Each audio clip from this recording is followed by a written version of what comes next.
கொத்தமல்லி சட்னி எப்படி செய்கிறதுன்னு பார்க்கலாம். அரை கட் மல்லித்தழை எடுத்திருக்கேன், 2 மீடியம் சைஸ் பெரிய வெங்காயம், 4 பச்சை மிளகா, 1 டீஸ்பூன் சீரகம், 1 டேபிள் ஸ்பூன் உளுத்தம்பருப்பு, 1 டேபிள் ஸ்பூன் கடலைப்பருப்பு, கொஞ்சம் கருவேப்பிலை.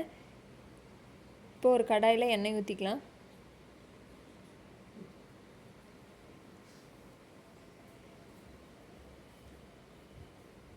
இப்போ எண்ணெய் நல்லா சூடானதும் வெங்காயத்தை சேர்த்துக்கலாம். வெங்காயம் ஒரு 2 செகண்ட் வணக்கிக்கலாம்.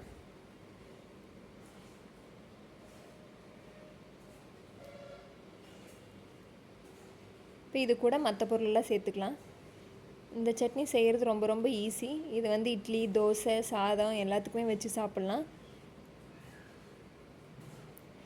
இந்த சட்னி செய்கிறதுக்கு ரொம்ப நேரம்லாம் ஆகாது, குயிக்காக செஞ்சிடலாம். இப்போ வெங்காயம் வந்து நல்லா கோல்டன் ப்ரௌன் ஆகிற வரைக்கும் நல்லா வணக்கிக்கலாம். இப்போ நல்லா வணங்கிருச்சு. இப்போ இது கூட வந்து மல்லித்தழை சேர்த்துக்கலாம்.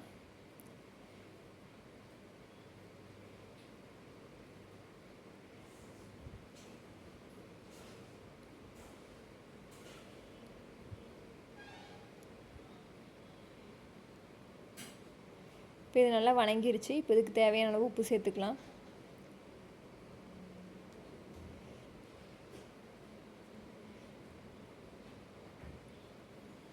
இப்போ இது கூடவே தேங்காய் கொஞ்சம் சேர்த்துக்கலாம்.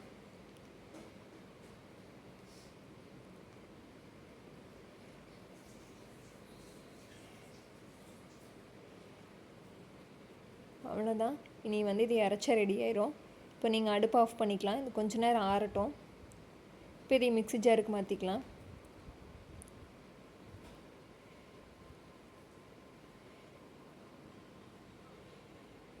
இப்போ நம்ம இதை அரைச்சி எடுத்துக்கலாம். அவ்வளோதான், சுவையான கொத்தமல்லி சட்னி ரெடி ஆயிடுச்சு. உங்களுக்கு கெட்டியாக வேணும்னா கெட்டியாக வச்சுக்கலாம், இல்லைனா தண்ணி மாதிரி வேணும்னா கொஞ்சம் தண்ணி ஆட் பண்ணிக்கலாம். நீங்களும் ட்ரை பண்ணி பாருங்கள். ட்ரை பண்ணி பார்த்துட்டு எப்படி இருக்குன்னு கமெண்ட் பண்ணுங்கள். டேஸ்ட்டு சூப்பராக இருக்கும். உங்களுக்கு இந்த வீடியோ பிடிச்சிருந்துச்சின்னா சமையல் வித் கவி சேனலை சப்ஸ்கிரைப் பண்ணிடுங்க. அப்போ தான் தொடர்ந்து வீடியோஸ் வரும்.